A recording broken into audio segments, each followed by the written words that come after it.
Hello my dear students, welcome to Taran sir classes. आज आपके लिए लेकर आया हूँ क्लास 9th की बुक बिहाइव से चैप्टर नंबर 1, जिसका नाम है द फन दे हैड के कुछ बड़े important true and false questions. क्योंकि इससे पहले ऑलरेडी आपको मैं मल्टीपल चॉइस क्वेश्चंस की वीडियोस दे चुका हूँ और साथ में शॉर्ट क्वेश्चंस की वीडियो भी ऑलरेडी आपको दी जा चुकी हैं, लेकिन ये कुछ बच्चों के कहने पर मुझे ये वीडियोज़ भी बनानी पड़ी जिसमें ट्रू फॉल्स क्वेश्चन है। और देखते हैं फर्स्ट क्वेश्चन। अगर स्टेटमेंट को देखें, आपको ये बताना है ये स्टेटमेंट सही है या गलत है, ट्रू है या फॉल्स है। तो आपकी स्टेटमेंट है मार्गी even wrote about it that morning in her diary.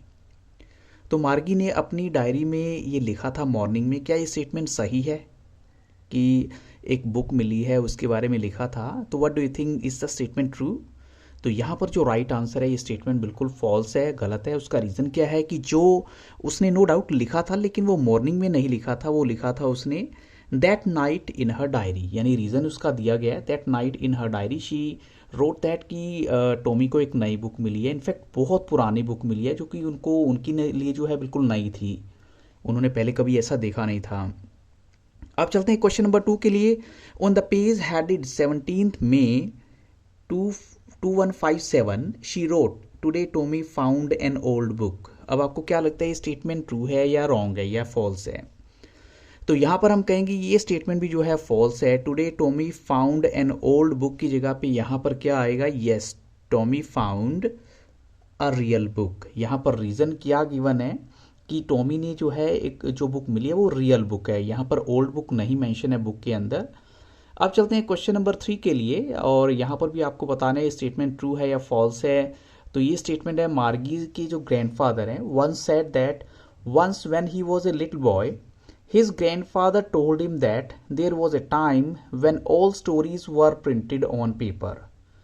तो मार्गीज के ग्रैंडफादर को उनके ग्रैंडफादर ने, जब वो छोटे थे तो उनके ग्रैंडफादर ने बताया था कि एक टाइम भी ऐसा था जब स्टोरीज जो है पेपर पर प्रिंट की जाती थी। क्या ये स्टेटमेंट सही है, ट्रू है?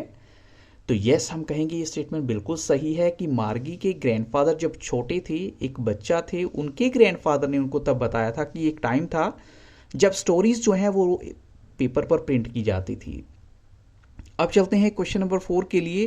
गी सैड टॉमी, यानी टॉमी कहते हैं छी what a waste when we are through with the book. और when we are through with the book हम क्या करते हैं? You just keep it safe. तो इस स्टेटमेंट के अकॉर्डिंग मतलब ये हुआ कि टॉमी ये कहना चाहता है जब आप इस बुक को पढ़ लेते हैं तब आप इसे सेफली रख देते हैं। तो क्या ये स्टेटमेंट ट्रू है या फॉल्स है? तो this statement is not true, it's a false statement. उसका रीज़न क्या है? When you are through with the book you just throw it away. तो इसका मतलब आप इसको फेंक देते हैं। एक्चुअली में हमारी जो रियल लाइफ में भी ऐसा होता है, जब बुक्स हमारी पुरानी हो जाती हैं हम क्या करते हैं? हम इनको फेंक देते हैं। और वही बात टॉमी को लग रही थी कि बुक्स का और जो टेली बुक्स का यही डिफरेंस है कि टेली बुक्स में तो डाटा सारा स्टोर होता है कंप्यूटर के अंदर, उनको आप फेंकते नहीं हैं, लेकिन यहाँ पर क्या होता है? फेंक दिया जाता है। तो that's why the statement is false. अब चलते हैं क्वेश्चन 5 के लिए। Margie was 11 years old and Tommy was 13 years old. So what do you think, is the statement true? तो येस ऑफ कोर्स, हम कहेंगे ये स्टेटमेंट बिल्कुल ट्रू है। इसमें कोई डाउट नहीं है कि मार्गी की एज जो है 11 ईयर्स थी और टॉमी जो है वो 13 ईयर्स ओल्ड था। क्वेश्चन 6 देखिए। Margie has read more telebooks as compared to Tommy. तो मार्गी ने जो है ज़्यादा टेलीबुक्स पढ़ी थी as compared to Tommy. Is this statement true? तो हम कहेंगे ये स्टेटमेंट जो है वो फॉल्स है। उसका रीज़न क्या है कि मार्गी तो छोटी थी, तो बुक्स ज़्यादा किसने पढ़ी थी? टॉमी ने पढ़ी थी। इनफैक्ट हम कहेंगे टेली बुक्स जो है टॉमी ने ज़्यादा पढ़ी हुई थी। तो अब चलते हैं क्वेश्चन 7 के लिए। I hate school said Tommy. Tommy ने कहा I hate school. Is this statement true? No, this statement is again false, क्योंकि ये स्टेटमेंट किसने बोली थी? This statement was said by Margie कि आई हेट स्कूल। और वो और भी ज़्यादा करने लग जाती है स्कूल से नफरत जब उसका जो मैकेनिकल टीचर है वो उसको और भी ज़्यादा काम दे रहा है और उसकी परफॉर्मेंस भी अच्छी नहीं थी। वो भी आगे क्वेश्चन आते हैं, तो देखते हैं क्या है question. The mechanical teacher had been giving her test after test in history and she had been doing worse and worse until her mother had shaken her head. अब जो मैकेनिकल टीचर हैं वो उसको टेस्ट पे test दिए जा रहे थे हिस्ट्री में, और उसकी जो मीन्स मार्गी की जो परफॉर्मेंस है वो और भी ज़्यादा ख़राब होती जा रही थी। तो जब उसके मदर ने उसको उसके शेक किया उसके हेड को, क्या ये स्टेटमेंट ट्रू है? तो यहाँ पर हम कहेंगे ये स्टेटमेंट फॉल्स है। उसका रीज़न क्या है? जो मैकेनिकल टीचर है वो मार्गी को जो टेस्ट दे रहे थे वो हिस्ट्री का नहीं था, वो किस सब्जेक्ट का था, वो ज्योग्राफी का था। यानी जो रीज़न उसके पीछे क्या है, टेस्ट इन ज्योग्राफी थे not in history. That's why this statement is also false. अब चलते क्वेश्चन 9 के लिए। The country inspector, in fact sorry मैं कहूँगा द काउंटी इंस्पेक्टर बोलना चाहिए मुझे। The county inspector was a little man with a red face and a whole box of tools with dials and wires. तो क्या जो काउंटी इंस्पेक्टर के बारे में बताया गया कि वो एक छोटा सा आदमी था, रेड फेस था उसका, और साथ में उसके पास पूरा बॉक्स था टूल्स का, उसके वायर्स का, डायल्स का, तो ये स्टेटमेंट जो है, yes of course this statement is absolutely true. अब चलते हैं क्वेश्चन 10 के लिए। The county inspector smiled at Margie and gave her an apple. ये स्टेटमेंट आपको क्या लगती है? तो ये स्टेटमेंट भी जो है बिल्कुल सही है। जब उसने जो है सारा काम सेट कर दिया था और मैकेनिकल टीचर को उसके बाद मार्गी की तरफ स्माइल किया उसने और उसे एप्पल भी दिया। अब चलते क्वेश्चन 11 के लिए। एंड आफ्टर एन आवर और so there it was again large and black and beautiful. Large and black and beautiful, तो ये बात हो रही है जो मैकेनिकल टीचर की, यानी जब काउंटी इंस्पेक्टर ने जो है उसको ठीक कर दिया था, फिर से वही बड़ी स्क्रीन ब्लैक कलर की और ब्यूटीफुल स्क्रीन। तो ये स्टेटमेंट रॉन्ग है क्योंकि यहाँ पर ब्यूटीफुल की जगह आप जो राइट वर्ड है वो अगली है। अगली क्या होता है? Not good looking, it's bad. अब चलते हैं क्वेश्चन 12 के लिए। The part Margie hated the most was the slot where she had to put homework and test papers. क्या ये स्टेटमेंट सही है कि उसको जो है वो पार्ट सबसे ज़्यादा ख़राब लगता था जहाँ पर उसको होमवर्क डालना होता था या टेस्ट पेपर डालने होते थे? तो of course this statement is absolutely true, ये बिल्कुल सही है। अब चलते हैं क्वेश्चन 13 के लिए। Margie had learn to write her homework in a punch code when she was in 6th standard.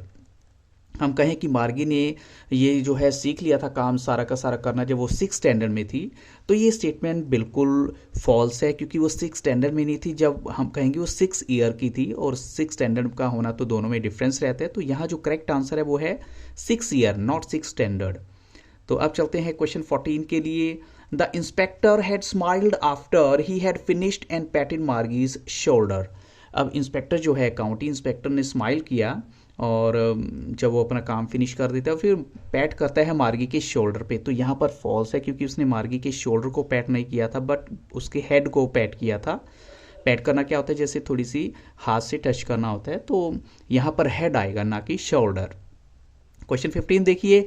He said to her mother it's not little girl's fault Mrs James. वो कहते हैं मिसिस जेम्स ये जो है छोटी लड़की का fault नहीं है, ये तो एक टेक्निकल फॉल्ट है, इसमें इसकी कोई गलती नहीं है। तो ये स्टेटमेंट भी जो है वो फॉल्स है। उसका रीज़न क्या है कि मार्गी की मदर का नाम मिसिस जेम्स नहीं है, मिसिस जोन्स है। तो यहाँ पर that's why this statement is wrong. Question 16 देखिए। They had taken Tommy's teacher away for nearly a month. यानी वो जो है 1 महीने के लिए टॉमी के टीचर को लेकर गए थे because the history sector had blanked out completely. तो ये स्टेटमेंट जो है वो ठीक है या गलत है? येस ऑफ कोर्स हम कहेंगे ये स्टेटमेंट बिल्कुल ठीक है, ट्रू है, इसमें कोई डाउट नहीं है कि 1 महीने के लिए ही जो है मैकेनिकल टीचर को लेकर जाया गया था। उसका रीज़न क्या था कि जो हिस्ट्री सेक्टर है वो बिल्कुल ब्लैंक हो गया था कंप्लीटली जो है। और क्वेश्चन 17 देखिए। Which word did Tommy pronounce carefully and loftily. यानी कौन सा वर्ड जो है वो बड़ा केयरफुली प्रोनाउंस करता है टॉमी और लॉफ्टली बड़ी हाई टोन में भी कह सकते हो, बढ़ा चढ़ा के भी। तो यहाँ पर जो ऑप्शंस है वो हैं old school, centuries ago and old book. तो 3 ही ऑप्शन है और राइट आंसर क्या है? तो जो वर्ड या वर्ड्स उसने जो बोले थे वो थे सेंचुरीज एगो, बढ़ा चढ़ा के बोले थे उसने ये वर्ड, और ये शो करना चाहता है कि वो मार्गी से ज़्यादा जानता है। क्वेश्चन 18 देखिए। Tommy screamed with wonder you don't know much मार्गी। वो एकदम से हैरानी से बोलता है कि तुम्हें ज़्यादा नहीं मालूम। तो ये स्टेटमेंट ट्रू है या फॉल्स है? तो ये स्टेटमेंट जो है वो फॉल्स है। उसका रीज़न क्या है कि यहाँ पर वंडर की जगह पे क्या आना है? Screamed with laughter not wonder. तो यहाँ पर हम कहेंगे रीज़न ये दिया गया है कि स्क्रीम्ड विद लाफ्टर है नॉट वंडर, और लाफ्टर क्या होता है? हंसना होता है। क्वेश्चन 19 देखिए। Margie wanted to read about those old schools. क्या वो उन स्कूल्स के बारे में पढ़ना चाहती थी? तो यहाँ पर हम कहेंगे स्टेटमेंट जो है बिल्कुल फॉल्स है। उसका रीज़न क्या है कि वो उसके पीछे जो फैक्ट है वो ओल्ड स्कूल नहीं था, फनी स्कूल्स यहाँ पर वर्ड आएगा। She wanted to read about those funny schools, ना कि ओल्ड स्कूल यहाँ को मेंशन था। और क्वेश्चन 20 देखिए, the mechanical teacher was always on time every day except Sundays. तो मैकेनिकल टीचर जो है हमेशा टाइम पे होता था एक्सेप्ट संडे। क्या ये स्टेटमेंट ट्रू है? तो यहाँ पर ये स्टेटमेंट भी जो है वो फॉल्स है। उसका रीज़न क्या है कि वहाँ सिर्फ संडे नहीं है, सैटरडे और संडे दोनों दिन की बात हुई है, तो संडे नहीं है अकेला। अब चलते हैं क्वेश्चन 21 के लिए। In old days the teachers were people. क्या ये स्टेटमेंट ट्रू है कि टीचर्स जो हैं वो पुराने दिनों में पीपल ही होते थे? तो येस ऑफ कोर्स हम कहेंगे स्टेटमेंट बिल्कुल ट्रू है, इसमें कोई डाउट नहीं है। तो इन्हीं क्वेश्चन के साथ इस वीडियो को यहाँ स्टॉप करूँगा। आई होप सो आपकी नॉलेज, आपकी अंडरस्टैंडिंग आप ऑलरेडी चेक कर चुके होंगे कि आपको चैप्टर के बारे में कितना मालूम है। और अगर वीडियो अच्छा लगा हो तो डिस्क्रिप्शन बॉक्स में भी आपको बहुत कुछ मिल जाएगा, आप वहाँ पर भी जाकर देख सकते हैं। और साथ में अपने कमेंट्स, अपनी राय देना मत भूलिएगा। Thank you very much and have very nice day.